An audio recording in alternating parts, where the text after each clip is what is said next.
आज के लेक्चर में पहले तो हमने जो चैप्टर 7 की कुछ केस स्टडीज़ रह गई थी, हमारी कल कंप्लीट नहीं हो सकी थी, आज उनको कंप्लीट करेंगे।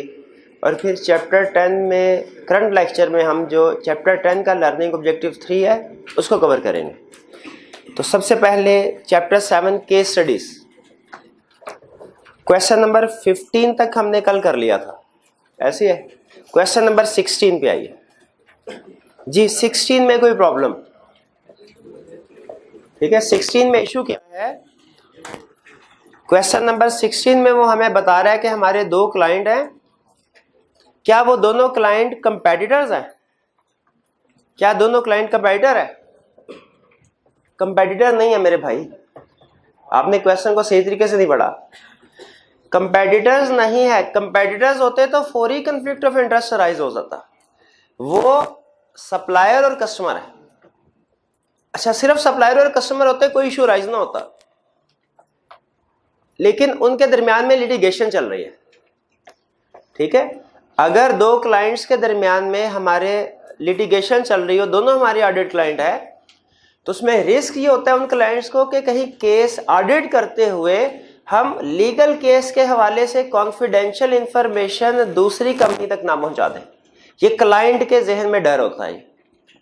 तो इसीलिए अगर दो क्लाइंट्स हैं हमारे और उनका आपस में लिटिगेशन है कोई, तो उसमें कंफ्लिक्ट ऑफ इंटरेस्ट अराइज होता है। ठीक है, कंफ्लिक्ट ऑफ इंटरेस्ट अराइज होगा। और दूसरा confidentiality issue. Conflict of interest क्यों राइज होगा? क्योंकि अगर एक क्लाइंट का भला करते हैं तो दूसरे का नुकसान होगा। इस सिचुएशन में क्या करना चाहिए जी? हाँ, सेफगार्ड याद है। सबसे पहले हम दोनों क्लाइंट से एग्रीमेंट ले लेंगे कि आपको कोई इतराज तो नहीं है कि हम दूसरे क्लाइंट के लिए एज ऑडिटर एक्ट कर रहे हैं। फिर इसके दोनों की टीम सेपरेट होगी, उन टीम्स के दरमियान में चाइनीज वॉल बिल्ड करनी है, यानी कम्युनिकेशन बैरियर जो है वो हमें लगाने चाहिए। और इसके अलावा जो फाइल्स हैं दोनों क्लाइंट्स की, वो पासवर्ड प्रोटेक्टेड होनी चाहिए, रिस्ट्रिक्टेड होनी चाहिए। और एग्रीमेंट लेना चाहिए हमें टीम मेंबर से भी कि वो सारी इंफॉर्मेशन इस क्लाइंट की कॉन्फिडेंशियल रखेंगे, दूसरे क्लाइंट की टीम तक नहीं पहुंचने देंगे। वरना रिस्क होता है कि हमारी अगर दोनों कंपनीज का हम ऑडिट कर रहे हैं, दोनों क्लाइंट का, तो एक क्लाइंट का ऑडिट करते हुए इंफॉर्मेशन मिली हमें और उस टीम ने, क्योंकि ऑफिस के अंदर वो टीम मेंबर्स आपस में एक दूसरे के दोस्त भी होते हैं, बातों बातों में कॉन्फिडेंशियल इंफॉर्मेशन दूसरे टीम मेंबर्स तक पहुंचा सकते हैं और वो दूसरा टीम मेंबर जो है वो फिर दूसरे क्लाइंट तक पहुंचा सकता है। तो ऑडिटर के थ्रू कॉन्फिडेंशियल इंफॉर्मेशन दूसरे क्लाइंट तक पहुंच सकती है। इस इशू की वजह से कंफ्लिक्ट ऑफ इंटरेस्ट राइज होता है जी। ये क्लियर हो गया, इसमें कोई प्रॉब्लम तो नहीं है। चलिए नेक्स्ट, क्वेश्चन 17 पढ़ा है आपने? 17 में कोई प्रॉब्लम जी? 17 पढ़िए और जिस रोड से मैं पूछूंगा वो बताएगा कि 17 में केस क्या चल रहा है, फैक्ट्स क्या है।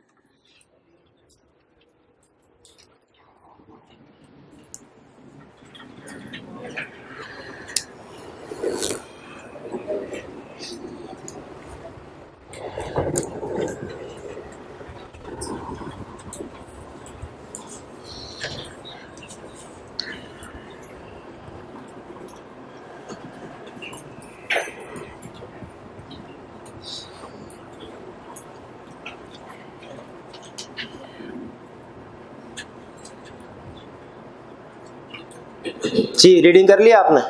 जी मेरे भाई आप बताइए इस केस के फैक्ट्स क्या हैं, क्या क्या रहा है वो?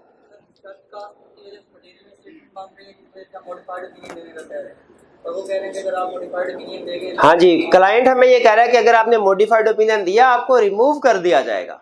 अब बताइए, इंटिमिडेशन थ्रेट। इस सिचुएशन में इस पार्टनर को क्या करना चाहिए? चाहिए कि दूसरे पार्टनर के साथ कंसल्ट करें इस इशू को और खुद विड्रॉ करने का सोचे कि ऐसे क्लाइंट से, क्योंकि ऐसे क्लाइंट की इंटेग्रिटी तो अच्छी नहीं होती ना, जो हमें प्रेशराइज करके अपनी मर्जी का ओपिनियन लेने की कोशिश करें।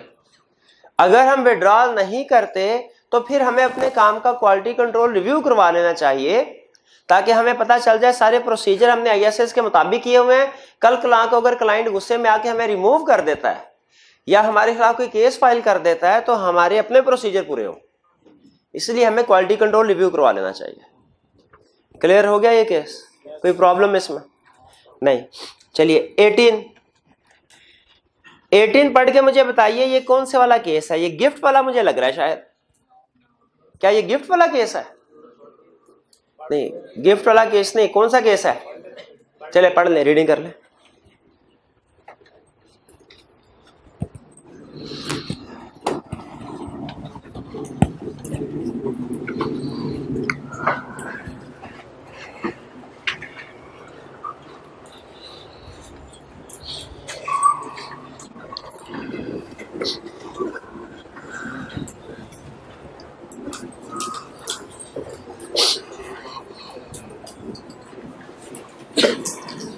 जी मेरे भाई, वो जो कॉर्नर में स्टूडेंट बैठे हैं, मुझे लग रहा है ये लोन वाला केस है। क्या ये लोन वाला केस है?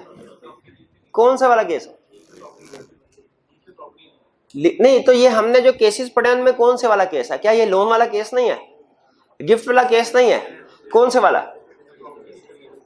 प्रॉपर्टी खरीदी है। तो भाई कौन सा केस था जो इस सिचुएशन को डील कर रहा है? Purchase of good and services वाला। क्या हम अपने ऑडिट क्लाइंट से गुड्स या सर्विसेज परचेज कर सकते हैं? क्या कंडीशन है? क्लाइंट के ऑर्डिनरी कोर्स ऑफ बिजनेस हो, मार्केट टर्म्स एंड कंडीशन पे हो, और इमटेरियल हो। किसके लिए इमटेरियल हो? दोनों के लिए। बताइए क्या ये तीनों कंडीशन यहाँ पूरी हो रही है कि नहीं हो रही है? तो उसका मतलब ये है कि हम ये एक्वायर कर सकते हैं, इसमें कोई इशू नहीं है। ठीक है, इसमें कोई इशू नहीं है। 18 में कोई प्रॉब्लम तो नहीं? हमें कैसे पता चला कि हमारे लिए, फर्म के लिए इमटेरियल है? 25 प्रॉपर्टी है, 25 में से एक इमटेरियल है। ठीक, 19 को मैंने आपको कट करवा दिया था, 19 नहीं करना। वैसे ब्रीफ कंसेप्ट इसका बता दिया था, ये रिक्रूटमेंट सर्विस वाला कल। ठीक है, रिक्रूटमेंट सर्विस और इंटरनल ऑडिट सर्विसेज, ये दो केसेस हैं जो आपको ब्रीफ कंसेप्ट तो दे दिया था कि इन केस अगर आ जाए तो हमें पता हो, अटेम्प्ट करने के काबिल हो, वरना ये ऑफिशियली हमारे सिलेबस का हिस्सा नहीं है। क्वेश्चन 20 में कोई प्रॉब्लम? वैल्यूएशन सर्विस वाला, ये पढ़ लीजिए। इसको घर से पढ़ के नहीं आए आप लोग? तो फिर क्लास में टाइम जाया होगा। ऐसे ही होता है, अगर घर से ना पढ़ के आए फिर क्लास में टाइम वेस्ट होता है। फिर जो आज मैंने लेक्चर प्लान किया हुआ था वो कल पढ़ाना पड़ेगा, और इसी तरह फिर आहिस्ता आहिस्ता हमारा जो डेडलाइन है वो एक्सटेंड होती जाएगी। तो कोई बात नहीं, पढ़ ले। ठीक है, मैं भी कह रहा हूँ कोई बात नहीं, पढ़ ले, बिल्कुल तसल्ली से पढ़े। 20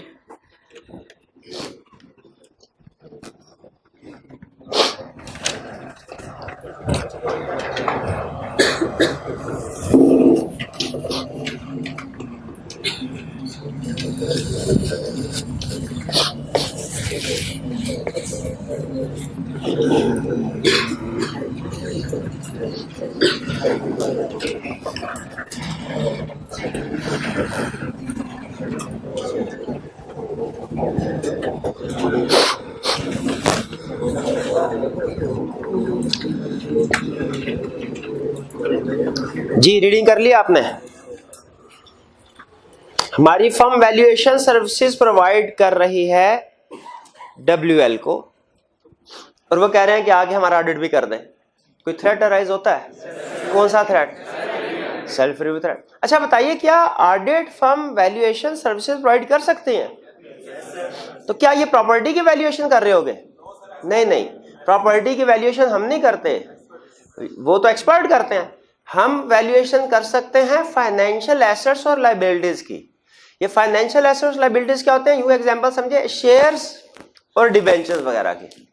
शेयर्स और डिबेंचर्स वगैरह की। क्या अगर क्लाइंट हमें कहे कि जी मैंने किसी दूसरी कंपनी के शेयर्स खरीदे हैं, इसकी वैल्यूएशन कर दें, क्या हम कर सकते हैं एज ऑडिटर? बिल्कुल कर सकते हैं। ये वैल्यूएशन सर्विसेज, ये स्किल हम में होती है शेयर की वैल्यूएशन करने की।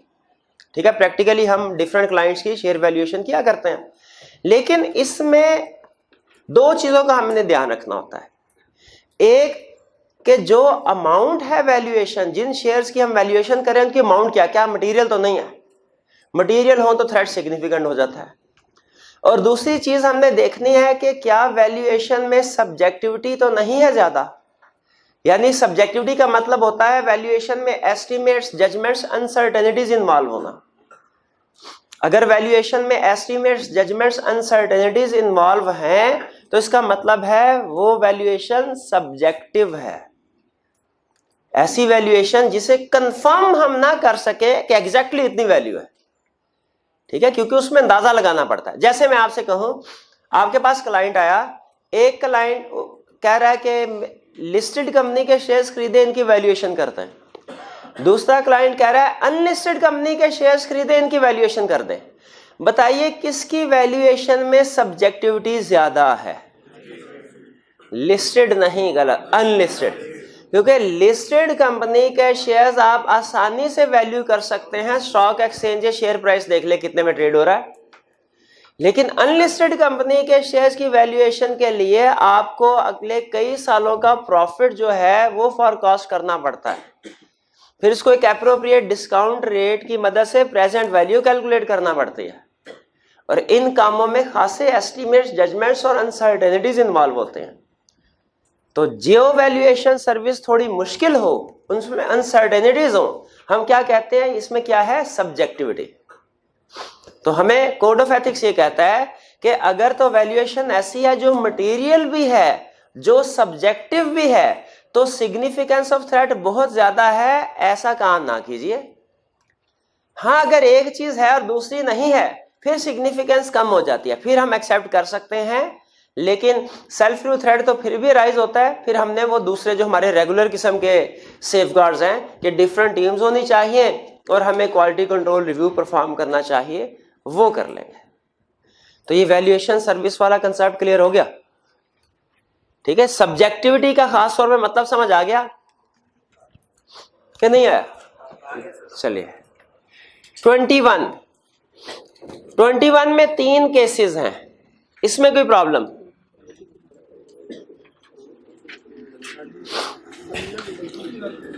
जी, दूसरे वाला लेक लिमिटेड वाला। अच्छा, लेक लिमिटेड में 2 इश्यूज हैं, 2 इश्यूज। एक इंटरनल ऑडिट सर्विसेज कह रहा है हमें, और दूसरा हमें वो बता रहा है कि जी आपकी फर्म का टोटल रेवेन्यू इतना है, इस क्लाइंट को ये सर्विस इतने में प्रोवाइड कर रहे हैं, ये सर्विस इतने में प्रोवाइड कर रहे हैं। फीस का ब्रेकअप दे रहा है और फर्म की टोटल फीस दे रहा है। जरा गैस कीजिए कि वो हमें फीस का ब्रेकअप और टोटल फीस क्यों दे रहा है? ये देखने के लिए कि कहीं अनड्यू डिपेंडेंस तो नहीं है। अनड्यू डिपेंडेंस का कंसेप्ट याद है आपको?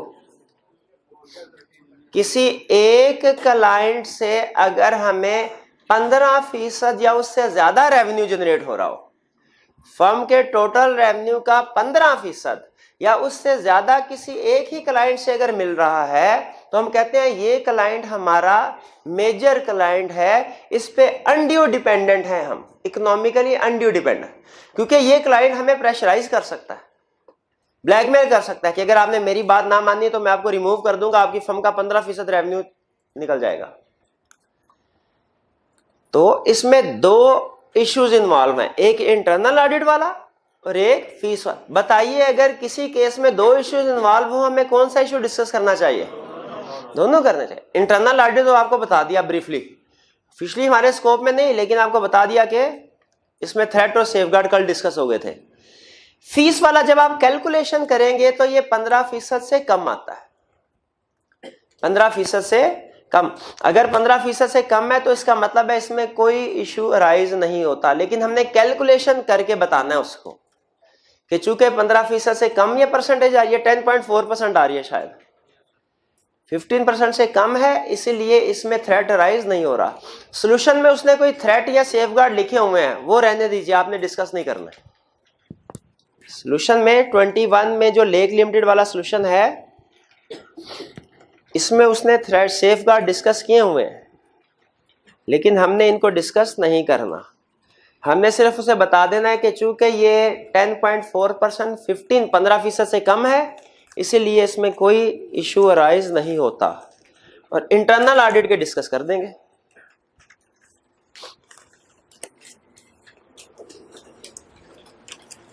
जी, और कोई इशू? अनड्यू डिपेंडेंस मरहला है, बुक में नहीं है। हाँ, इसीलिए ये आपने उस दिन भी शायद सुन के इग्नोर कर दिया होगा। हाँ, लिख लीजिए। सेफगार्ड और कोर्स ऑफ एक्शन दोनों 100% एक ही चीज है। हाँ, क्वेश्चन में सम टाइम एश्योरेंस एंगेजमेंट के लिए सेफगार्ड अलहदा है, नॉन एश्योरेंस एंगेजमेंट के लिए सेफगार्ड अलहदा है। ये जब कभी ऑडिटर एश्योरेंस एंगेजमेंट और नॉन एश्योरेंस एंगेजमेंट साइमल्टेनियसली दोनों एक ही क्लाइंट को प्रोवाइड कर रहा होता है, तो आपको पता है इससे सेल्फ रिव्यू थ्रेट अराइज होता है। इसमें सेफगार्ड बताते हुए कंसेप्चुअली मैंने सेफगार्ड को दो हिस्सों में क्लासिफाई कर दिया करता हूं, एश्योरेंस एंगेजमेंट के अलहदा और नॉन एश्योरेंस एंगेजमेंट के अलहदा, आपकी अंडरस्टैंडिंग के लिए। लेकिन अगर आप इनको इकट्ठा भी लिखना चाहें तो इक्वली करेक्ट है। आईकैप का जो सजेस्टेड सोल्यूशन आता है उसमें वो इकट्ठा ही लिखता है, उसमें वो अलग-अलग नहीं करता, ठीक है। लेकिन आपकी अंडरस्टैंडिंग के लिए, क्योंकि हम दो तरह की सर्विसेज प्रोवाइड कर रहे हैं, तो कुछ सेफगार्ड है नॉन एश्योरेंस के लिए, कुछ एश्योरेंस के लिए, अंडरस्टैंडिंग पर्पस के लिए दोनों को अलग कर देता हूं, वरना आप इकट्ठा भी इनको लिख सकते हैं, कोई इशू नहीं जी।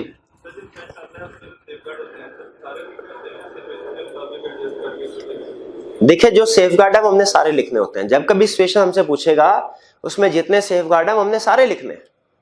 जैसे एक स्टूडेंट कहने लगा सर अगर टीम मेंबर के पास शेयर्स हैं तो प्रैक्टिकली या तो वो शेयर को डिस्पोज करे या हम उसे टीम से रोटेट कर देंगे। भाई दोनों में से कोई एक, प्रैक्टिकली तो एक ही होगा। कहते सर अगर एग्जाम में केस स्टडी आ गई तो हम एक ही ना लिख दे कि शेयर नहीं, हम दोनों लिखे, क्योंकि हमने उस बंदे के सामने सारे रास्ते रखने हैं। अब उसकी मर्जी है कि वो दोनों में से जो सा मर्जी सेलेक्ट कर ले। तो हमने जब कोई सिचुएशन देगा हमने उसको all possible course of action produce करके देने हैं। सेफगार्ड उसमें नहीं फिट आ रहा, फॉर एग्जाम्पल कोई एग्जाम्पल अगर देंगे तो मैं क्लियरली आंसर दे सकता हूं। मेरा ख्याल है मैंने जितने पढ़े हैं उनमें हम वो क्वेश्चन को बहुत ज्यादा स्पेसिफिक नहीं करता, जनरल बनाता है इस लेवल पे।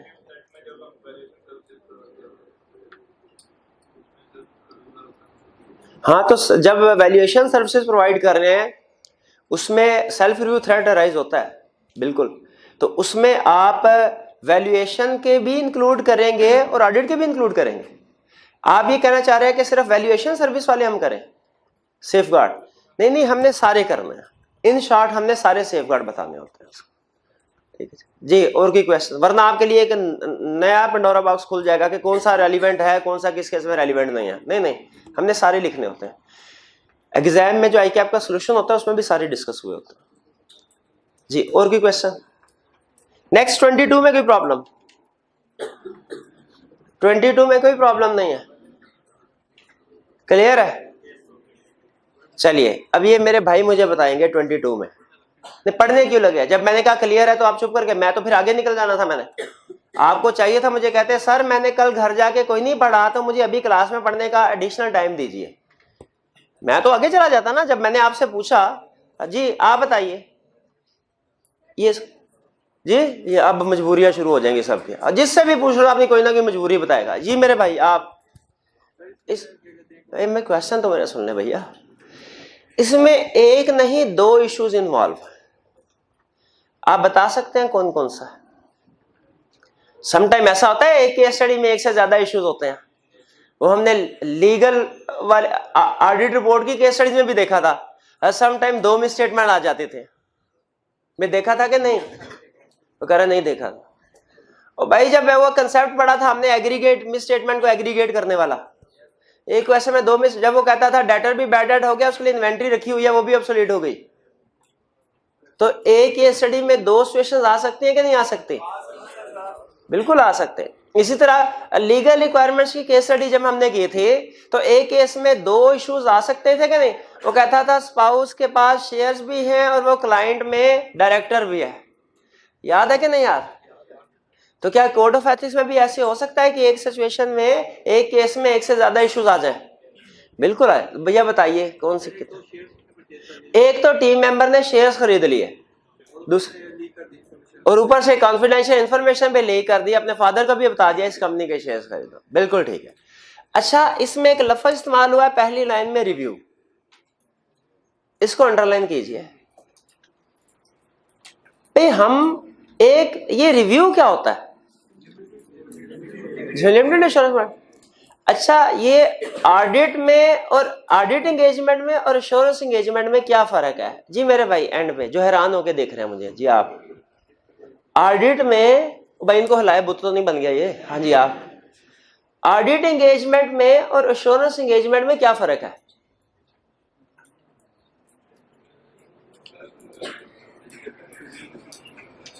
अब कहें सर जमीन आसमान का फर्क है? तो क्या फर्क है? जमीन आसमान का नहीं फर्क, 19-20 का फर्क है। अब बताओ, ऑडिट में रीजनेबल एश्योरेंस प्रोवाइड की जाती है और एश्योरेंस एंगेजमेंट में लिमिटेड एश्योरेंस। यही बच गई ऑप्शन, और कौन सी है बताए? फिर बताए कैसे है? ये पहले चैप्टर का क्वेश्चन पूछा है आपसे। जी भाई आप बताइए, नहीं आपके साथ वाले भाई, ऑडिट एंगेजमेंट और एश्योरेंस एंगेजमेंट में क्या फर्क है?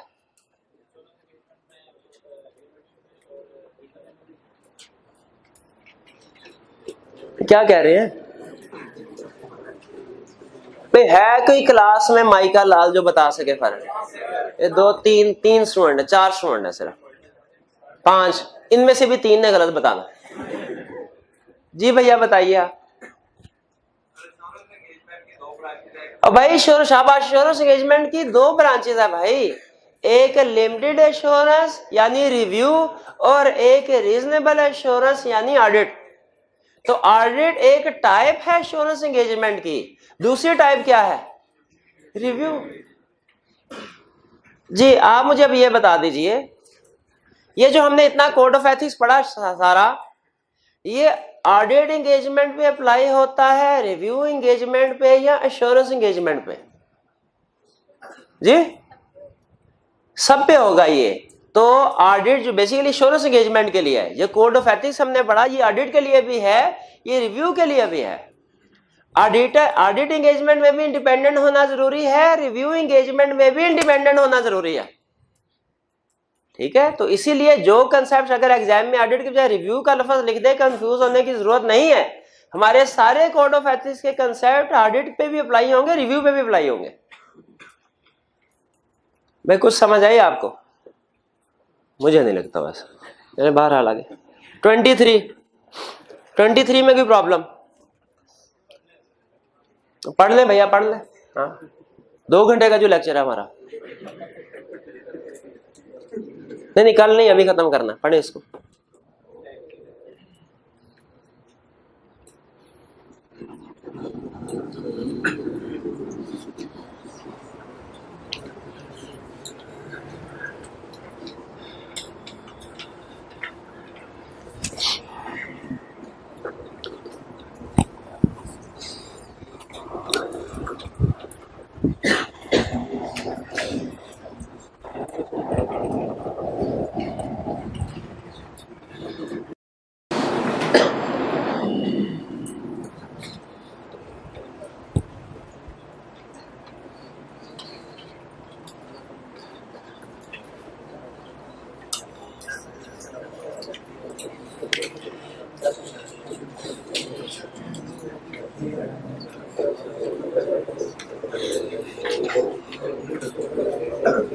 जी कर ले रेडी, कोई इशू नहीं है, यही उम्मीद थी। समझ आपने सोल्यूशन के साथ कंपेयर किया इसको, तो फिर आपको कैसे पता चला कि जो आपको समझ लगी है वो सही लगी है कि गलत लगी है? समझ लग जाती है आपको, और ये समझ नहीं लगती कि सही समझ लगी है कि गलत समझ लगी है, ये बस एग्जामिनर ही बताता है फिर हमें। 24 और 25 ये हम डिस्कस कर चुके थे, ठीक है, इसलिए इसको डिस्कस करने की जरूरत तो नहीं। चलिए जी जी, ये प्रैक्टिशनर बनाते हैं केस स्टडी, प्रैक्टिकली होती है। आपको एक चीज सुन लीजिए, आपने मैथ में स्टैट में शायद बहुत से कंसेप्ट ऐसे पढ़ेंगे जो सारी जिंदगी इस्तेमाल नहीं करने आपने, लेकिन ऑडिट में आप एक एक कंसेप्ट जो पढ़ते हैं, एक एक कंसेप्ट पूरी जिम्मेदारी के साथ बात कर रहा हूं, प्रैक्टिकली अप्लाई होता है।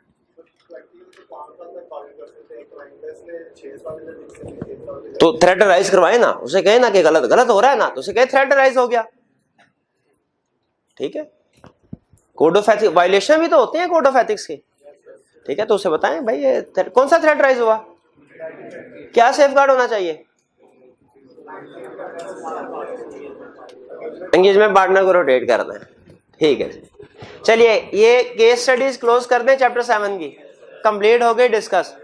चलिए ये केस स्टडीज पढ़िए।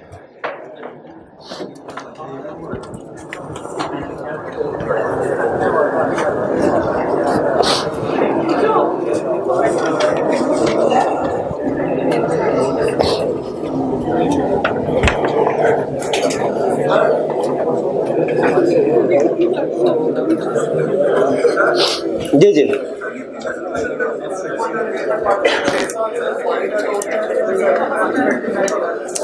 तो लिख दे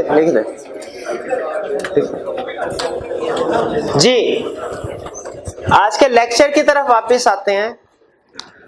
अब हमने जो केस स्टडीज की प्रैक्टिस को कर ली कोड ऑफ एथिक्स की, अब हमारी चैप्टर 4 ऑडिट रिपोर्ट की केस स्टडीज की प्रैक्टिस भी कंप्लीट हो गई। चैप्टर 6 लीगल रिक्वायरमेंट्स की केस स्टडी की प्रैक्टिस भी कंप्लीट हो गई। चैप्टर 7 कोड ऑफ एथिक्स की केस स्टडी की प्रैक्टिस भी कंप्लीट हो गई। ठीक है, लेकिन अभी कुछ क्वेश्चन मैंने अभी भी छुपा के रखे हुए हैं, वो हाँ टेस्ट के लिए, बिल्कुल, ताकि टेस्ट में आपके लिए अनसीन क्वेश्चन हो। ये ना यही क्वेश्चन दोबारा हम आपको टेस्ट में दे दें, आप भी टेस्ट को देख के कहेंगे यार क्या सर ने वही दे दिया, छोड़े इसको, क्या करना। अब chapter 10 obtaining understanding of entity, previous lecture में से कोई क्वेश्चन पूछना चाहते हो तो पहले वो पूछ ले जी। हाँ, इनहेरेंट इसमें लिखा हुआ है susceptibility of an assertion. Susceptibility का मतलब होता है चांस, प्रोबेबिलिटी। प्रोबेबिलिटी के कोई असर्शन में मिस स्टेटमेंट हो सकती है। ये असर्शन पता ना आपको क्या होती है? असर्शन और एरिया क्या एक ही चीज होती है? नहीं, एरिया के आगे फर्दर एरिया, किसी भी एरिया को क्लासिफाई करते हैं हम डिफरेंट एंगल्स से, जिनसे हमने टेस्ट करना होता है स्पेसिफिक ऑब्जेक्टिव्स के लिहाज से। ठीक है, तो एक एरिया में कितनी असर्शंस होती हैं? 6 असर्शन होती है, शाबाश। और 50 रुपए जो मुझे असर्शन बताएगा क्लासेस ऑफ ट्रांजैक्शन की। जी मेरे भाई, कंप्लीटनेस, प्रेजेंटेशन, क्लासिफिकेशन, एक्यूरेसी, नहीं भाई ये कट ऑफ इन्होंने बताया था जी। अच्छा, पहले भी इसने इसी बात में ली है, कोई बात नहीं। आईके में भी ऐसे होता है भाई, एक क्वेश्चन स्टैंड में है, वो 2-3 टाइम्स के बाद दोबारा भी तो आ सकता है। ओ भाई उसको देने को कहा है बैठ के। चले जी, और कोई क्वेश्चन? क्लियर हो गया क्वेश्चन आपका ससेप्टेबिलिटी वाला? आज का लेक्चर स्टार्ट करें भाई, स्टार्ट करें आज का लेक्चर। अटेंटिव है, चले सुन ले। लेक्चर से पहले 2-3 क्वेश्चन आपसे पूछना चाहता हूं मेरे भाई। आप मुझे बताइए, हमने कुछ अप्रोचेस पढ़ी थी, risk based approach, transaction based approach और सिस्टम बेस्ड अप्रोच। कौन सी अप्रोच है जो हर ऑडिट में अप्लाई करना जरूरी है? रिस्क बेस्ड अप्रोच क्या कहती है? बेसिक रिक्वायरमेंट क्या है? 2 हरफी बात करें। रिस्क बेस्ड अप्रोच क्या कहती है? क्या ऑडिटर ने सबसे पहले क्या करना है? रिस्क असेस करना है। ऑडिटर ने सबसे पहले रिस्क असेस करना है। ये रिस्क असेस करना है तो कैसे असेस करना है ऑडिटर ने? Understanding of entity and understanding of internal control. Understanding of entity and understanding of internal control.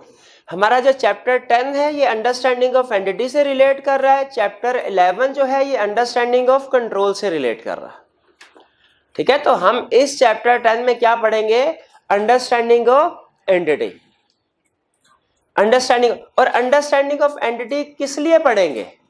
Risk assessment के लिए। रिस्क असेसमेंट के लिए अंडरस्टैंडिंग ऑफ एंटिटी किस लिए पढ़ेंगे हम? रिस्क असेसमेंट के लिए। पहले एक बेसिक क्वेश्चन का आंसर डिस्कस कर लेते हैं। ऑडिटर ने अंडरस्टैंडिंग ऑब्टेन करनी है। किसकी अंडरस्टैंडिंग ऑब्टेन करनी है? एंटिटी, यानी जिसका ऑडिट करने जा रहे हैं, जो क्लाइंट है हमारा, उसकी अंडरस्टैंडिंग ऑब्टेन करनी है। किस लिए? रिस्क असेसमेंट के लिए। मेरा बेसिक क्वेश्चन, एंटिटी की अंडरस्टैंडिंग तो मैनेजमेंट के पास भी होगी। मैनेजमेंट के पास भी एंटिटी, उस कंपनी की अंडरस्टैंडिंग, वो बिजनेस कर रहे हैं, सारा साल उधर ही रहते हैं, क्या वो अपनी कंपनी के बारे में नहीं जानते होंगे? वो भी जानते हैं। ऑडिटर ने भी अंडरस्टैंडिंग ऑब्टेन करनी है। बेसिक क्वेश्चन, ऑडिटर ने जो अंडरस्टैंडिंग ऑब्टेन करनी है वो मैनेजमेंट की अंडरस्टैंडिंग से ज्यादा होनी चाहिए, उसके बराबर होनी चाहिए, या कम से भी काम चल सकता है? इसका जवाब ये है कि ऑडिटिंग स्टैंडर्ड ये कहते हैं कम से भी काम चल सकता है। आपने उतनी को अंडरस्टैंडिंग ऑब्टेन करनी है जितनी को जरूरी हो ऑडिट करने के लिए। अगर तो आपने क्लाइंट की तरह बिजनेस करना है तो फिर तो आपकी अंडरस्टैंडिंग मैनेजमेंट के बराबर या उससे ज्यादा होनी चाहिए। लेकिन अगर आपका मकसद बिजनेस करना नहीं है, फाइनेंशियल स्टेटमेंट्स को वेरीफाई करना है, रिस्क असेसमेंट करना है, तो आपकी अंडरस्टैंडिंग सिर्फ उतनी होनी चाहिए जितनी रिस्क असेसमेंट के लिए जरूरी है। वो छोटी सी एग्जांपल भी आपके साथ शेयर करते हैं। कहता है एक टर्म होती है बिजनेस ऑब्जेक्टिव। बिजनेस ऑब्जेक्टिव आप बता सकते हैं एक बिजनेसमैन जो है उसके मकसद कितने होते हैं? सबसे बड़ा मकसद क्या होता है किसी भी बिजनेसमैन का? किसी भी बिजनेसमैन का सबसे बड़ा मकसद जो होता है वो होता है प्रॉफिट। और प्रॉफिट कैसे आता है? प्रॉफिट आता है through efficiency and effectiveness of operations. Profit कैसे आता है? थ्रू एफिशिएंसी एंड इफेक्टिवनेस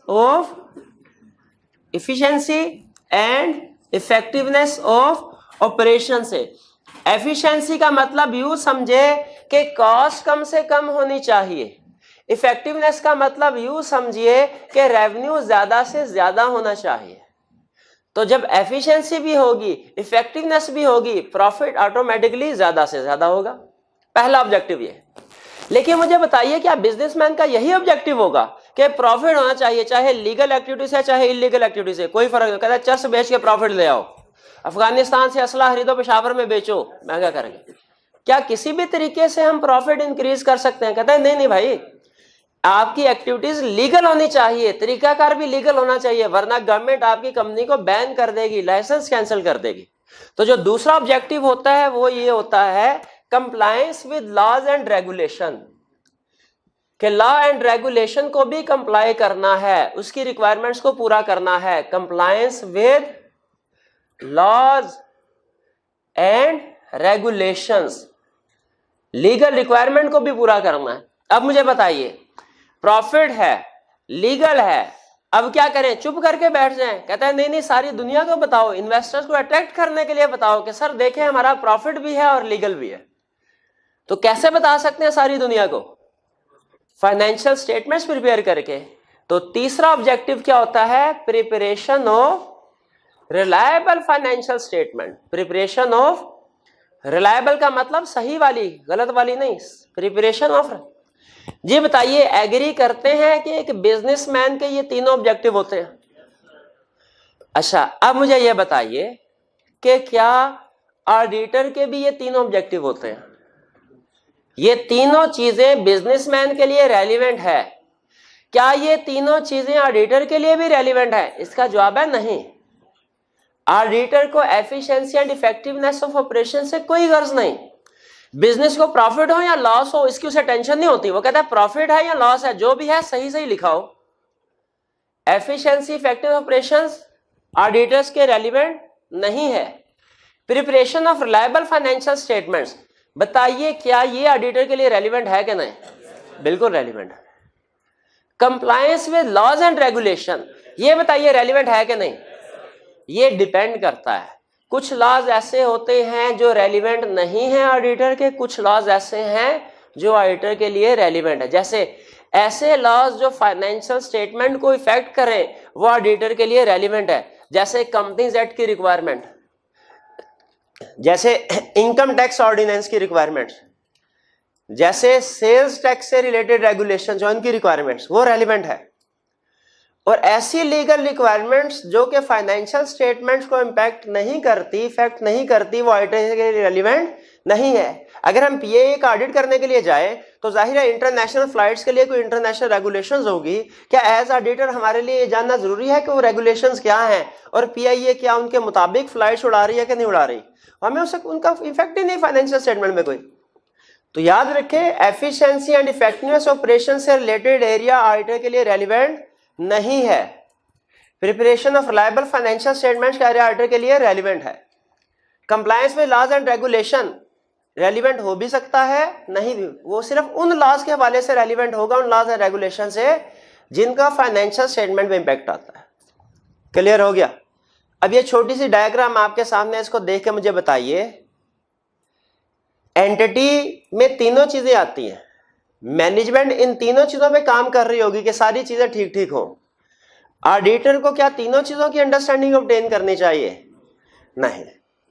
जो फाइनेंशियल स्टेटमेंट से रेलिवेंट है उनकी अंडरस्टैंडिंग ऑब्टेन करे, और जो फाइनेंशियल स्टेटमेंट से रेलिवेंट नहीं है उसकी अंडरस्टैंडिंग ऑब्टेन ना करे। तो अब आपको ये कंसेप्ट समझ आ गया कि ऑडिटर को जो अंडरस्टैंडिंग रिक्वायर्ड है वो मैनेजमेंट की अंडरस्टैंडिंग के बराबर नहीं है, उससे ज्यादा भी नहीं है, बल्कि उससे कम है। क्यों कम है वो समझ आ गया आपको, क्योंकि हमारा मकसद बिजनेस चलाना नहीं है, हमारा मकसद सिर्फ और सिर्फ फाइनेंशियल स्टेटमेंट को वेरीफाई करना है। यहां तक क्लियर है? अच्छा, अब सुने, हमने अंडरस्टैंडिंग ऑफ एंटिटी ऑब्टेन करनी है। डेप्थ कितनी होनी चाहिए? मैनेजमेंट से कम, इतनी क्योंकि हमारी रिस्क असेसमेंट हो जाए, इतनी क्योंकि हमारी रिस्क असेसमेंट। उसने कहा बिल्कुल ठीक है, फिर आप ऐसा कीजिए, आपको हम 5 चीजें बताते हैं, इन कंपनी की जिसका ऑडिट करने के लिए जा रहे हैं उसकी इन 5 चीजों की अंडरस्टैंडिंग ऑब्टेन कर लें, आपकी सारी रिस्क असेसमेंट हो जाएगी, सारे के सारे रिस्क आपके सामने आ जाएंगे। हमने कहा अच्छा सिर्फ 5? उसने कहा सिर्फ 5। हमने कहा कौन कौन से? उसने कहा ये देखो, पहला, दूसरा, तीसरा, चौथा, पांचवा, इन 5 एरियाज की अंडरस्टैंडिंग ऑब्टेन कर लें, हमें जितने भी रिस्क होंगे फाइनेंशियल स्टेटमेंट से वो सारे के सारे इन्हीं 5 एलिमेंट से सामने आ जाएंगे। हमने कहा ये तो बहुत अच्छी बात हुई। तो अब देखिए हमने क्या करना है, अंडरस्टैंडिंग ऑफ एंटिटी ऑब्टेन करनी है। किन एरियाज की? सिर्फ इन 5, सारी की सारी एंटिटी की अंडरस्टैंडिंग नहीं, सिर्फ इन 5 एरियाज की। इससे होगा क्या? रिस्क आइडेंटिफाई हो जाएंगे, रिस्क असेस हो जाएंगे, ठीक है। और रिस्क असेसमेंट जो है, देखें थोड़ी सी सर हट के 2-3 मिनट डिस्कशन कर लेते हैं।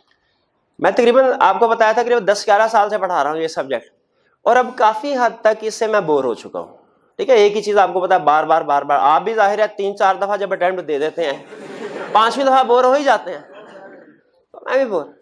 लेकिन कुछ एरियाज अभी भी ऐसे हैं, 2-3 एरियाज अभी भी ऐसे हैं जिनमें अभी भी मेरा इंटरेस्ट, उसमें हर दफा मैं सीख रहा होता हूं नई चीजें, ठीक है, और उसमें पता चल रहा होता है कि दिमाग का इस्तेमाल लग रहा है, वरना बाकी तो रटे की चीजें भी आ जाती है इसमें।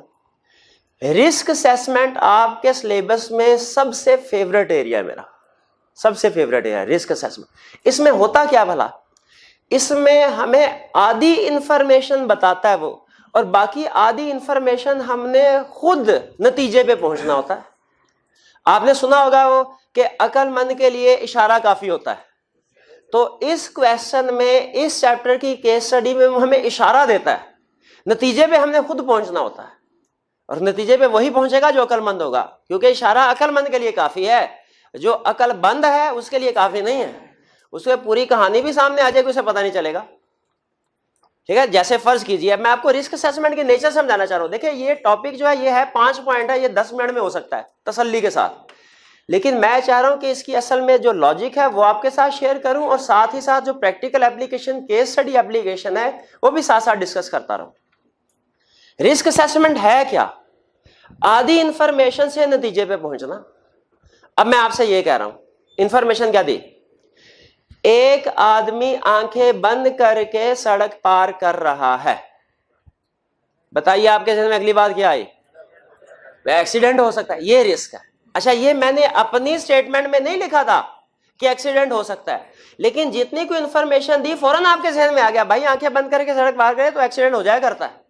आपने शायद कभी देखा हो, और एक आधा स्टूडेंट ऐसा भी हो जिसके साथ खुद भी ये हुआ है, तो उन्हें बड़े अच्छे तरीके से पता होगा कि आंखें बंद करके सड़क पार करें तो एक्सीडेंट हो सकता। इसी तरह हमने भी आधी इंफॉर्मेशन क्वेश्चन में दी होगी, उससे अंदाजा लगाना है कि फाइनेंशियल स्टेटमेंट में क्या गलत हो सकता है, फाइनेंशियल स्टेटमेंट में क्या गलत हो सकता है। दूसरी एग्जांपल लीजिए, प्रिंसिपल साहब आए क्लासरूम में और कहने लगे, प्यारे बच्चों जैसा कि आपको पता है कि पाकिस्तान में कितनी महंगाई हो चुकी है, फीस बढ़ा है, पहुंचे है ना।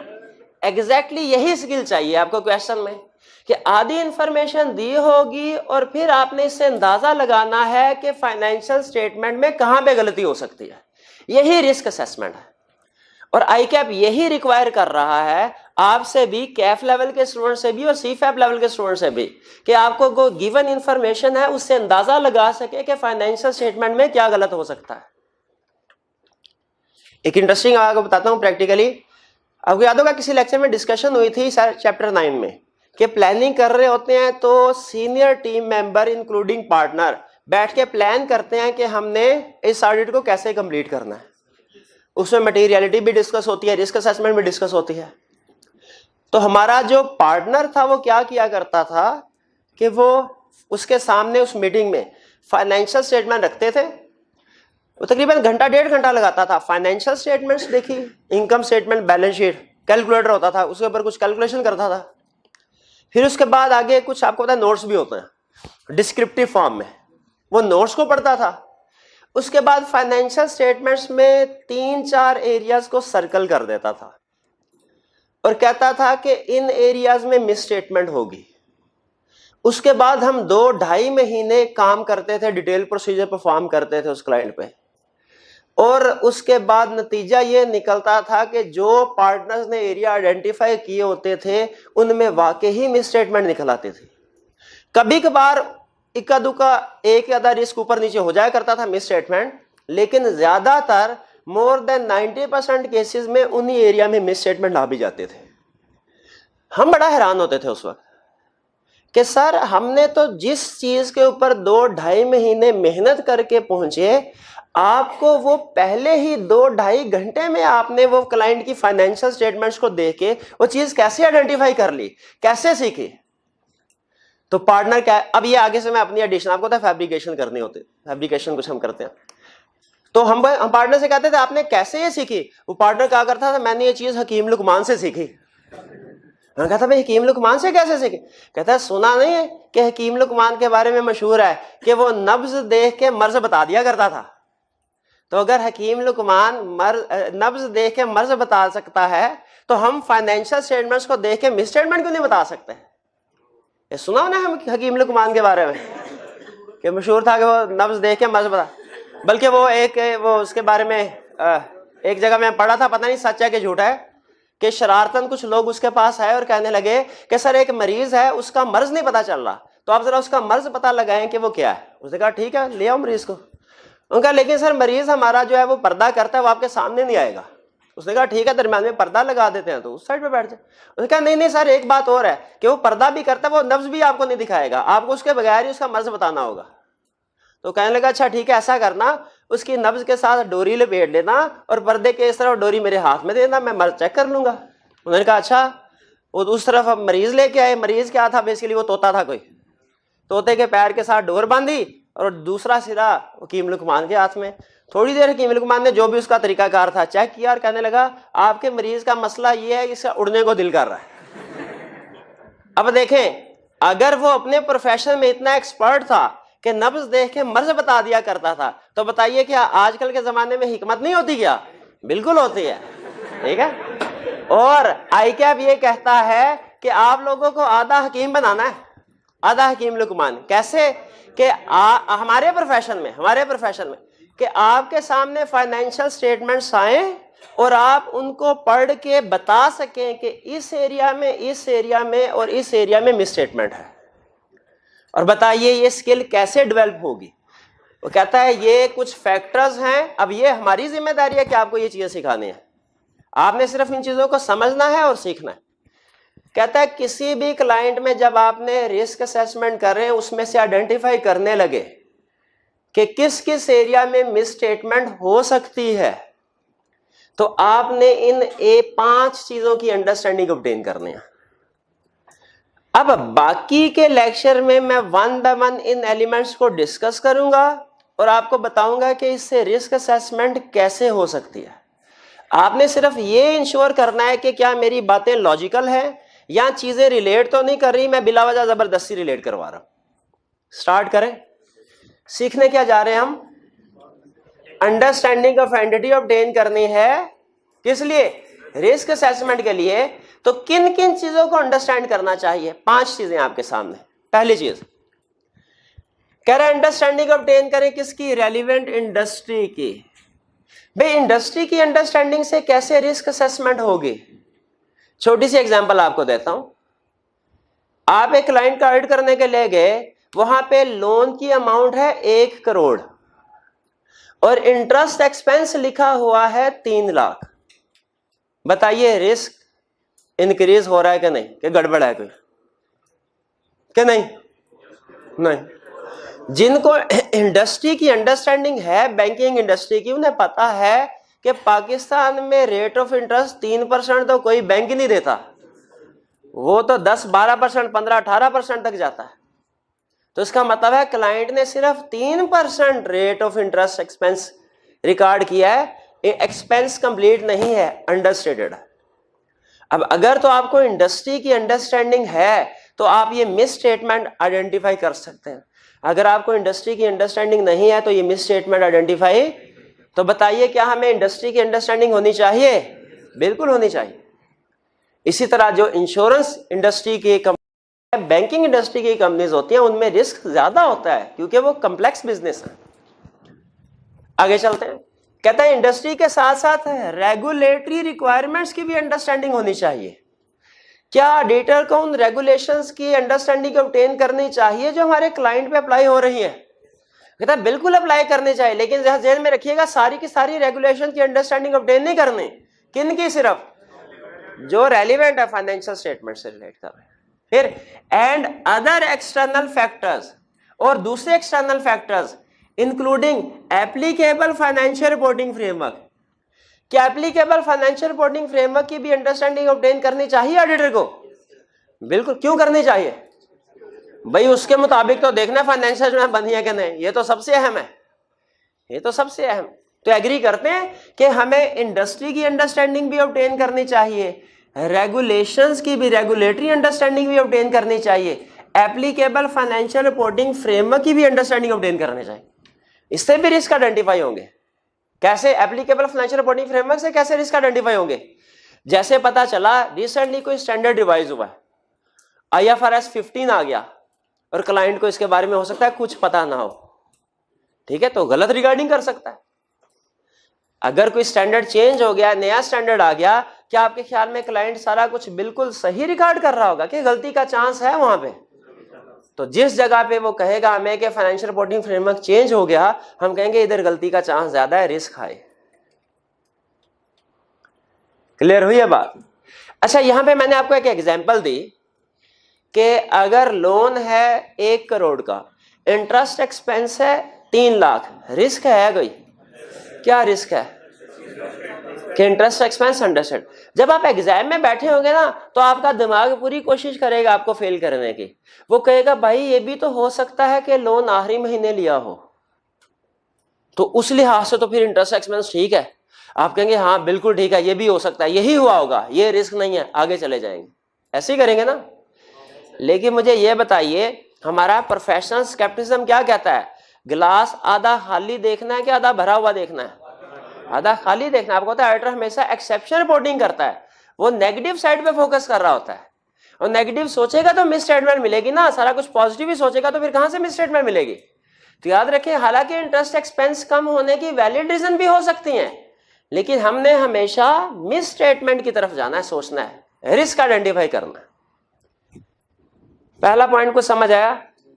क्या एग्री करते हैं कि रेलिवेंट इंडस्ट्री, रेगुलेटरी रिक्वायरमेंट और अदर एक्सटर्नल फैक्टर्स यानी एप्लीकेबल फाइनेंशियल रिपोर्टिंग फ्रेमवर्क की अंडरस्टैंडिंग से रिस्क आइडेंटिफाई होते हैं? एग्री करते हैं? चलिए, ये हमने कन्विंस्ड हो गए हम कि इससे रिस्क असेसमेंट होती है, होनी चाहिए। दूसरा point, nature of entity and it's operations, ownership and management structure, type of current and plan investment. Nature of entity, भाई नेचर ऑफ एंटिटी से कैसे रिस्क असेसमेंट होती है? सुने, एक कंपनी ऐसी है जो कि फर्नीचर बना के सेल करती है, दूसरी कंपनी ऐसी है जो fashion based, technology based product बना के सेल करती है। भाई किसमें रिस्क ज्यादा है? फैशन बेस्ड या टेक्नोलॉजी बेस्ड वाली कंपनी में। भाई क्यों रिस्क ज्यादा है उधर? क्योंकि जैसे ही fashion season, new products change हुई, न्यू प्रोडक्ट लॉन्च हुई, पुरानी सारी प्रोडक्ट ऑब्सोलीट हो जाएंगी। इसलिए आपने अक्सर देखा होगा वो सीजन एंड पे नॉर्मली कंपनी जो होती है, गारमेंट्स वाली जो है, वो सेल लगा देती है। इसी वजह से उन्हें पता है अगले सीजन में तो नया डिजाइन आ जाएगा और ये प्रोडक्ट कोई नहीं खरीदेगा फिर। इसी तरह नेचर ऑफ एंटिटी में और एग्जांपल लीजिए, एक कंपनी लोकल सेल परचेज कर रही है, दूसरी कंपनी इंपोर्ट भी कर रही है, एक्सपोर्ट भी कर रही है। किसमें रिस्क ज्यादा है? इंपोर्ट एक्सपोर्ट वाली में। भाई क्यों रिस्क ज्यादा है?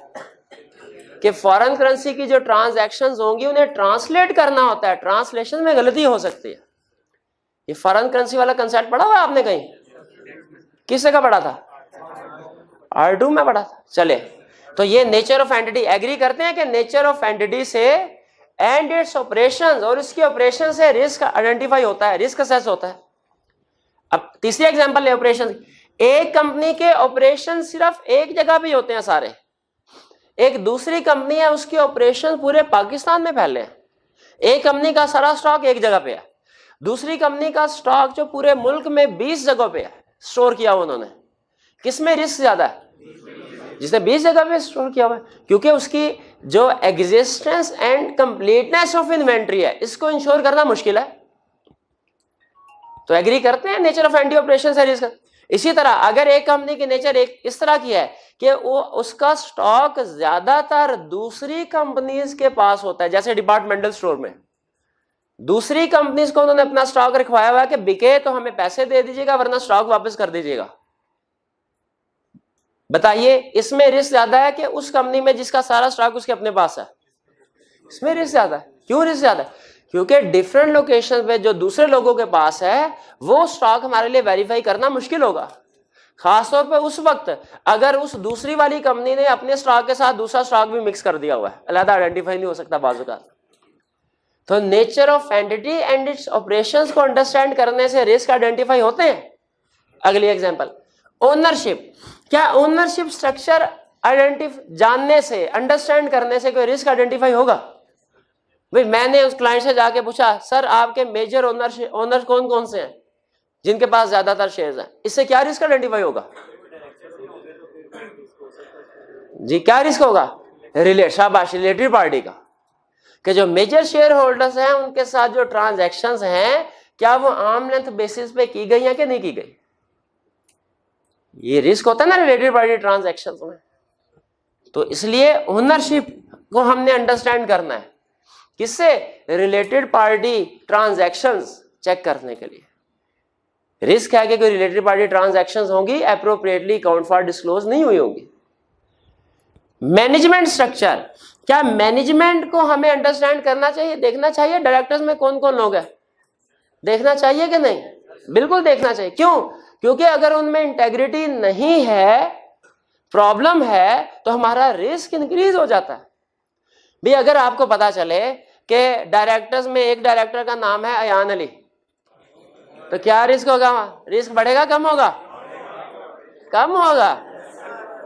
तो भाई ऑडिटर बने तमाशबीन ना बने। अब बढ़ेगा भाई, बढ़ेगा, अल्लाह के बंदे बढ़ेगा रिस्क, क्योंकि उसमें इंटेग्रिटी नहीं है, वो मनी लॉन्ड्रिंग में इन्वॉल्व है। तो फैसला नहीं हुआ, चले ठीक है। तो मैनेजमेंट स्ट्रक्चर, मैनेजमेंट को अंडरस्टैंड करना क्यों जरूरी है? उसकी इंटेग्रिटी वैल्यूएट करने के लिए। उससे भी क्या मैनेजमेंट को अंडरस्टैंड कर, इंटेग्रिटी को देखने से रिस्क आइडेंटिफाई होता है? बिल्कुल होता है। आगे चलते हैं। Types of current and plan investment. Company की करंट इन्वेस्टमेंट कौन कौन सी है, फ्यूचर में इसकी क्या प्लानिंग है, ठीक है? उसने मेजर एसेट्स कौन से खरीदे हैं? फर्ज कीजिए कंपनी ने एक डिसीजन किया, क्या कि हमारी जो 3 फैक्ट्रीज हैं उनमें से इस्लामाबाद वाली फैक्ट्री क्लोज कर दें।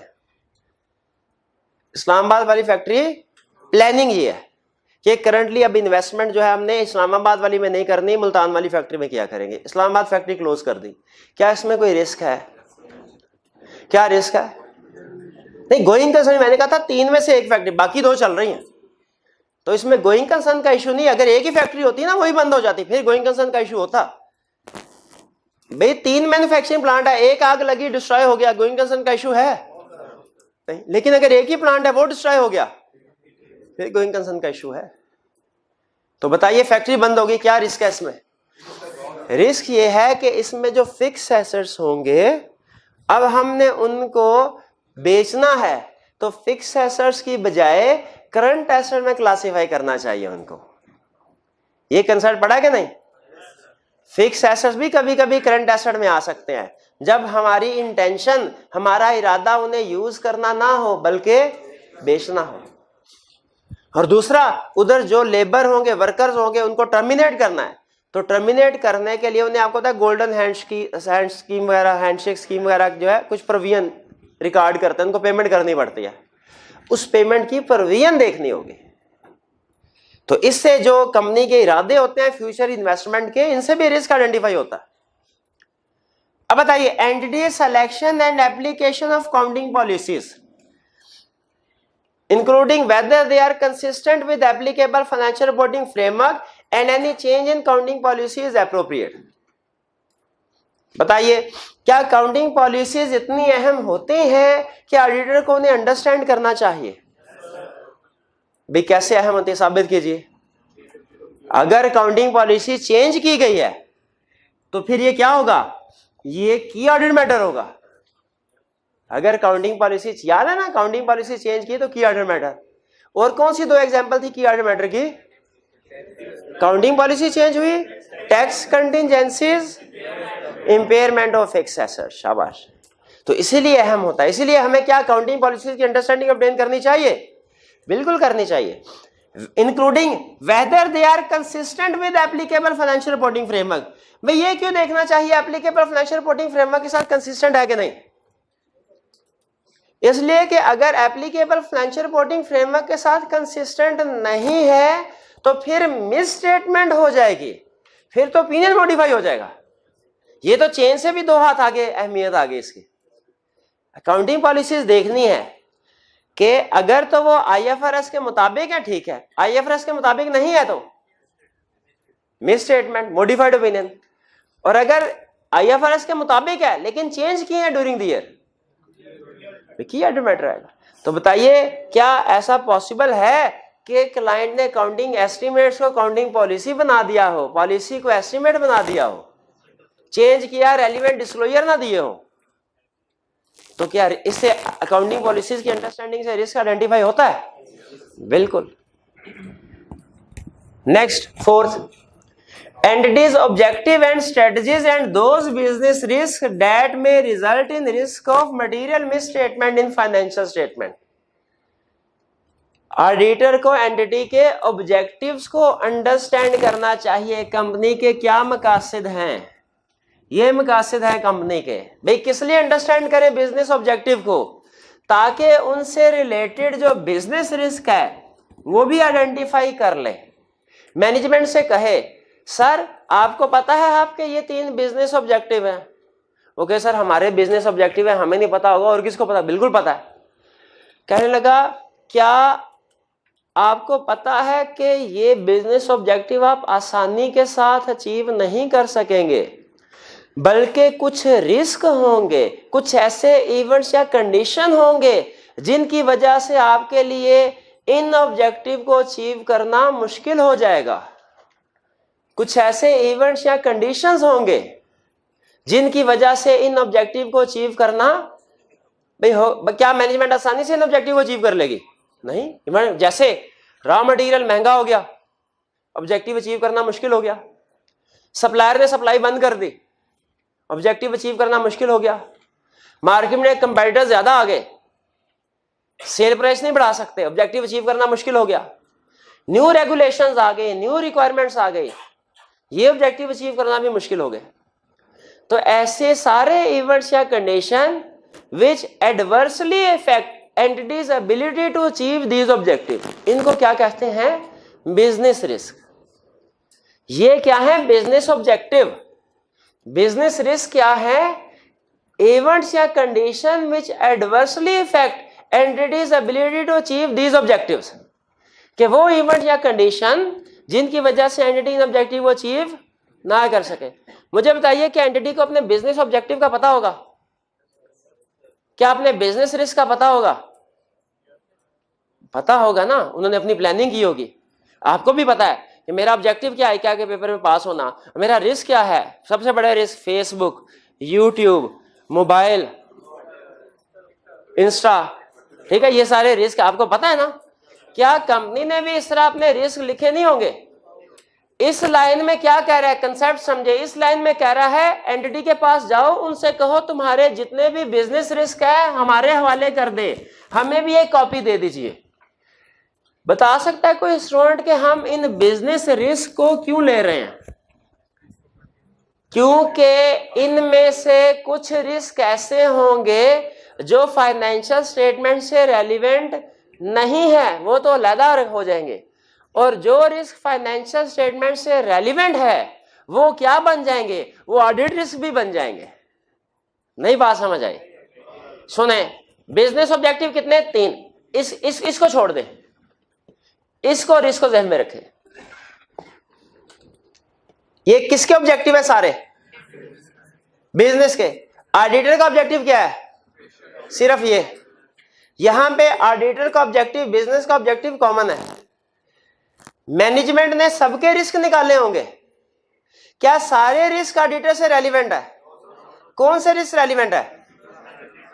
और जो फाइनेंशियल स्टेटमेंट से रिलेट करते हैं रिस्क, उन्हें क्या कहते हैं? Audit risk. ये वाला वो एरिया है जो कि बिजनेसमैन का रिस्क भी है और ऑडिटर का रिस्क भी है। ये वाले एरियाज बिजनेसमैन के तो रिस्क हैं, ऑडिटर के नहीं है। तो बिजनेस रिस्क में और ऑडिट रिस्क में क्या रिलेशनशिप बना कि ऐसे बिजनेस रिस्क जो फाइनेंशियल स्टेटमेंट्स को इफेक्ट करते हैं वो ऑडिट रिस्क भी होते हैं। तो ये हमें पकी पकाई खीर मिल गई। बाकी के जो 4 तरीके हैं ना, बाकी के तरीकों से हमें खुद भागदौड़ करके इधर उधर से इंफॉर्मेशन इकट्ठी करके रिस्क आइडेंटिफाई करना होता है। ये तो मैनेजमेंट ने रेडीमेड रिस्क बनाए होते हैं, बिजनेस रिस्क। हम सिर्फ उनको पढ़ते हैं, इतना फैसला करना होता है कौन सा रिस्क हमसे रिलेट करता है, कौन सा नहीं करता। जो रिस्क फाइनेंशियल स्टेटमेंट से रिलेट करता है वो ऑडिट रिस्क भी बन जाए, बाकी को हम छोड़ देंगे। तो बताइए क्या क्लाइंट से ये बिजनेस रिस्क लेने चाहिए कि नहीं? लेकिन याद रखिए सारे बिजनेस रिस्क नहीं आपने लेने। कौन से वाले लेने हैं बिजनेस रिस्क? डेट में result in risk of material miss statement in financial statement. Financial statement लफ्ज़ ज़हन में रखें, जो फाइनेंशियल स्टेटमेंट्स को इफेक्ट करते हैं वो वाले रिस्क। भाई अब बात समझ आई? आखिरी चीज, evaluation and review of entities financial performance. Evaluation and review of entities financial performance. भाई बताइए एंटिटी की जो फाइनेंशियल परफॉर्मेंस है कहां लिखी होती है? कहां लिखी होती है? फाइनेंशियल स्टेटमेंट्स में। क्या बिल्कुल सही। क्या फाइनेंशियल स्टेटमेंट्स को वैल्यूएट करके, रिव्यू करके हम रिस्क आइडेंटिफाई कर सकते हैं? ठहर जाए, फिर से बताएं सोच के। क्या हम क्लाइंट की फाइनेंशियल स्टेटमेंट्स को वैल्यूएट करके, रिव्यू करके, देख के उसमें से रिस्क आइडेंटिफाई कर सकते हैं? अच्छा बताइए क्या सिर्फ इनकम स्टेटमेंट और बैलेंस शीट को रिव्यू करके रिस्क असेस कर सकते हैं कि जो डिस्क्रिप्टिव फॉर्म में नोट्स ऑफ द अकाउंट्स होते हैं उससे भी रिस्क? दोनों से रिस्क? नहीं, मेरा नहीं ख्याल। अच्छा फिर बताइए, अभी पता चल जाता है। मेरे सामने इनकम स्टेटमेंट बैलेंस शीट आई, इस साल की भी पिछले साल की भी। मैंने देखा इस पिछले साल की सेल्स है 10,000, इस साल की सेल्स है 20,000। अरे रिस्क है कि नहीं? क्या रिस्क है? शाबाश, सेल्स ओवरस्टेटेड हो गई। दूसरा केस, मेरे सामने इनकम स्टेटमेंट बैलेंस शीट आई, मैंने देखा पिछले साल की सेल्स थी 10,000, इस साल की सेल्स है 5,000। गलत। एग्जामिनर कहता है ठीक है, घुमा फिरा के कह सकते हैं अंडर स्टेटमेंट, लेकिन मुझे यह बताओ क्लाइंट पागल है अपनी सेल्स को अंडरस्टेट करेगा? भाई लॉजिकली सोचे, ओवरस्टेट करना तो समझ में आता है, भाई अंडरस्टेट क्यों करेगा? कहता है इसमें ये रिस्क नहीं है। टैक्स वाले, क्या टैक्स के लिए बताइए IFRS के मुताबिक वाली फाइनेंशियल में भिजवाते हैं कि अलग फ्रेमवर्क होता है? अलग फ्रेमवर्क होता है। तो नॉर्मली, लेकिन फिर भी कह सकते हैं, ये भी पॉइंट, लेकिन कहते हैं स्ट्रॉन्ग पॉइंट नहीं है ये। असल पॉइंट क्या है? यूं सोचिए, सेल्स कम हो गई, इसका मतलब क्या? इन्वेंट्री नहीं बिक रही। असल रिस्क सेल कम होने से सेल्स में नहीं है, इन्वेंट्री में। इन्वेंट्री ऑब्सोलीट हो गई, और अगर इन्वेंट्री ऑब्सोलीट हो गई तो जिस मशीनरी से वो NRV पे आएगी, ठीक है, जिस मशीनरी से वो इन्वेंट्री बना रहे हैं, क्या वो मशीनरी प्रॉफिटेबल है? अब वो भी बताइए इंपेयर में हो गई कि नहीं हो गई? ये रिस्क है। क्लियर हुई है बात? अगली एग्जांपल सुने। मेरे सामने फाइनेंशियल स्टेटमेंट आई, मैंने एक रेशो कैलकुलेट की, मुझे रेशो कैलकुलेट करने का बचपन से शौक था। मैंने कहा मैं हर क्वेश्चन में रेशो तो जरूर कैलकुलेट करूंगा। मैंने पहली रेशो कैलकुलेट की debtor turnover ratio, debtors divided by sales multiplied by 365। अच्छा, अकाउंटिंग में पढ़ा था कि रेशो टाइम्स में भी हो सकती है, डेज में भी हो सकती है, लेकिन ऑडिट में क्या पढ़ा, हमेशा डेज में होगी। नहीं भी दी तो डेज में कन्वर्ट करके हमने रिस्क असेसमेंट करनी है। आंसर आया, पिछले साल डेज थे 60 डेटर टर्नओवर रेशो के, इस साल डेज है 90। कोई रिस्क है? नहीं, बहुत ज्यादा। क्या मतलब, क्या रिस्क है? बैड है कि डेटर से कलेक्शन नहीं हो रही, डेटर जो है वो बैड हो गए हैं, प्रोविजन नहीं रिकॉर्ड हुई। शाबाश, आगे चले। क्रेडिटर टर्नओवर रेशो, मुझे क्रेडिटर टर्नओवर रेशो कैलकुलेट करना का बहुत शौक था। कैसे कैलकुलेट की मैंने? Creditors divided by purchases multiply by 365। पिछले साल डेज थे 60 डेज, इस साल हो गए 90 डेज। बताइए रिस्क है क्या? क्या रिस्क है? लिक्विडिटी इशू है, कंपनी पेमेंट नहीं कर पा रही। आगे चले। मुझे इन्वेंटरी टर्नओवर रेशो कैलकुलेट करने का भी बड़ा शौक था। मैंने वो कैसे कैलकुलेट की? इन्वेंट्री डिवाइडेड बाय सेल्स, हाँ, cost of sale multiplied by 365। पिछले साल थे 60 डेज, इस साल हो गए 90 डेज। बताइए रिस्क है? पिछले साल इन्वेंट्री 60 दिन में बिक रही थी, इस साल 90 दिन में बिक रही है। इसका मतलब इन्वेंट्री बेचने में प्रॉब्लम आ रही है। क्यों प्रॉब्लम आ रही है? ऑब्सोलीट हो गई होगी। तो एग्री करते हैं कि फाइनेंशियल स्टेटमेंट्स जो है इसको एवेल्युएट करने से भी रिस्क आइडेंटिफाई होते हैं। अब मुझे बताइए, 50 रुपए दूंगा उस स्टूडेंट को जो मुझे बताएगा ये 5वें वाले पॉइंट से भी रिस्क आइडेंटिफाई होते हैं, पहले वाले 4 पॉइंट से भी रिस्क आइडेंटिफाई होते हैं। 5वां पॉइंट कैसे डिफरेंट है पहले वाले 4 पॉइंट से? जी मेरे जी, हाँ बिल्कुल। इसमें नंबर्स के जरिए से हम वैल्यूएशन कर रहे हैं और इसमें हम पैराग्राफ फॉर्म में डिस्क्रिप्टिव इंफॉर्मेशन से वैल्यूएशन कर रहे हैं। शाबाश। इसको हम कहते हैं, ये हम वैल्यूएशन कर रहे हैं फाइनेंशियल इंफॉर्मेशन से, बाकी की वैल्यूएशन नॉन फाइनेंशियल इंफॉर्मेशन से। यानी एग्जाम में दोनों तरह से क्वेश्चन आ सकता है। एग्जाम में हो सकता है, अच्छा सुन ले, बल्कि एंड पे आखिरी कंसेप्ट, इसके बाद थोड़ी सी असाइनमेंट आपको बतानी है। एग्जाम में तीनों तरह से क्वेश्चन आ सकता है। हो सकता है हमें क्वेश्चन में फाइनेंशियल इंफॉर्मेशन दे, यानी इनकम स्टेटमेंट, बैलेंस शीट, कहे रिस्क असेस करो। हो सकता है एग्जाम में हमें इनकम स्टेटमेंट, बैलेंस शीट ना दे, बल्कि पैराग्राफ फॉर्म में, डिस्क्रिप्टिव फॉर्म में इंफॉर्मेशन दे और कहे इसमें से रिस्क असेसमेंट करो। इस वाली रिस्क असेसमेंट को हम कहते हैं, यूं ही अपना नाम रखा हुआ है, रिस्क असेसमेंट थ्रू फिगर्स, और बाकी के 4 को कहते हैं रिस्क थ्रू फैक्ट्स। दोनों में फर्क समझ आया? ये फाइनेंशियल इंफॉर्मेशन से रिस्क आइडेंटिफाई करना है, ये नॉन फाइनेंशियल इंफॉर्मेशन से रिस्क आइडेंटिफाई करना है। तो पता चल गया। अब एग्जाम में तीनों तरीकों से रिस्क असेसमेंट पूछ सकता है हमसे। रिस्क असेसमेंट थ्रू फैक्ट्स भी पूछ सकता है और रिस्क असेसमेंट थ्रू फिगर्स भी पूछ सकता है। तीसरा है कोई माई का लाल जो गैस कर सके तीसरा कौन सा है? शाबाश, दोनों कंबाइन करके, और कंबाइन करके भी पूछ सकता है भैया। ठीक है, यानी उसमें इनकम स्टेटमेंट, बैलेंस शीट भी होगी, नीचे पैराग्राफ भी होंगे, कहेंगे अब रिस्क आइडेंटिफाई करो ना, तो क्या कर देंगे? बिल्कुल। अच्छा अब सुनिए, एग्जाम में क्या लिखा होगा, ये आप आ जाइए, सिर्फ 2 मिनट और दीजिए मुझे। पेज 84 पे है, 84 पे। इसमें देखे 3 कॉलम है। कितने कॉलम है? आपको कसम है आपने तीसरा कॉलम नहीं पढ़ना आज नहीं पढ़ना।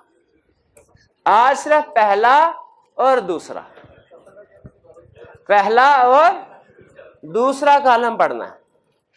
पहले कॉलम में वो इंफॉर्मेशन है जो एग्जाम में आपको दी होगी क्वेश्चन में, दूसरे कॉलम में वो इंफॉर्मेशन है जो आपने सॉल्यूशन में लिखनी होगी। यानी पहले कॉलम में क्या है, एग्जाम में क्वेश्चन में जो आएगा, अंधा सड़क पार कर रहा है, क्वेश्चन में ये लिखा होगा। आपके सॉल्यूशन में क्या आना चाहिए, भाई गाड़ी ठोक सकती है उसको, ये सॉल्यूशन में रिस्क है, ये सॉल्यूशन में आएगा। ठीक है, प्रिंसिपल साहब ने आके कहा महंगाई हो गई है, ये क्वेश्चन में दिया होगा। सॉल्यूशन में क्या लिखना है, भाई फीस बढ़ने वाली है, फीस बढ़ने वाली है, ये लिखना है। लेकिन जहन में रखें, जो इंफॉर्मेशन है उसी का रिस्क लिखना है, जो इंफॉर्मेशन है उसी का। ये ना हो क्वेश्चन में लिखा हो अंधा सड़क पार कर रहा है, आप लिखे फीस बढ़ने वाली है, एग्जामिनर का ठहर जो तुम्हें पास करके भेजता हूं मैं, वो 0 नंबर देगा। भाई जो आपने आज घर जाके सिर्फ इसको पढ़ना है, याद नहीं करना, याद नहीं करना। ये केस स्टडी की अच्छा आपको पता है केस स्टडी क्वेश्चन की सबसे अच्छी बात क्या होती है, आपको रटे नहीं लगाने पड़ते हैं, आपका कंसेप्ट काम आता है। तो ये आपने इसको रटा नहीं लगाना, समझना है। आपने आज हर एक सिचुएशन को पढ़ना है और ये वैल्यूएट करना है कि क्या ये इस इंफॉर्मेशन से यही रिस्क आ रहा है। भाई ठहर जा भी, देखा फौरन भाई का रिस्क इंक्रीज हो गया। अब आप बताइए आपके ख्याल में क्या होगा, सिर्फ पेज 84 वाले? अगर तो आपने 3 अटेम्प्ट में पास करना है ऑडिट तो सिर्फ 84 वाले, लेकिन अगर इसी अटेम्प्ट में इंशाल्लाह पास करना है तो मेरे भाई ये पेज 84 भी, पेज 85 भी, 6 भी, 7 सिर्फ यहाँ तक, डब्बे वाले, डब्बे से नीचे नहीं बढ़ना, कॉलम्स नीचे नहीं, कॉलम सारे पढ़ने। अच्छा सुन लें, ये हिसाब किताब लगाया, कैलकुलेशन की है, ये तकरीबन एक सिचुएशन और उसका प्रोसीजर नहीं पढ़ने, तीसरा कदम नहीं पढ़ना, पहला दूसरा, इसमें 2 मिनट लगेंगे तकरीबन, 3 लगा लें, 4, ज्यादा से ज्यादा 5, इससे ज्यादा नहीं लगेंगे। और ये तकरीबन कोई सिचुएशन है 26 के करीब, तो यानी 2 घंटे 10 मिनट का काम है। आज आपको कोई होम असाइनमेंट नहीं दे रहा, आज आपने सिर्फ ये सिचुएशन इंफॉर्मेशन पढ़नी है और वैल्यूएट करना है कि क्या इस इंफॉर्मेशन से जो आगे रिस्क लिखा हुआ है यही राइज हो रहा है, ये तो नहीं इंफॉर्मेशन कोई हो रहा है, रिस्क कोई हो रहा है। जहां कि आपको लगे यार लॉजिकली लिंक नहीं बन रहा, वो आपने नोट करके कल पूछना है क्लास में, ठीक है। और कल का आपका लेक्चर इंतहाई अहम होगा, रिस्क असेसमेंट में सबसे अहम होगा।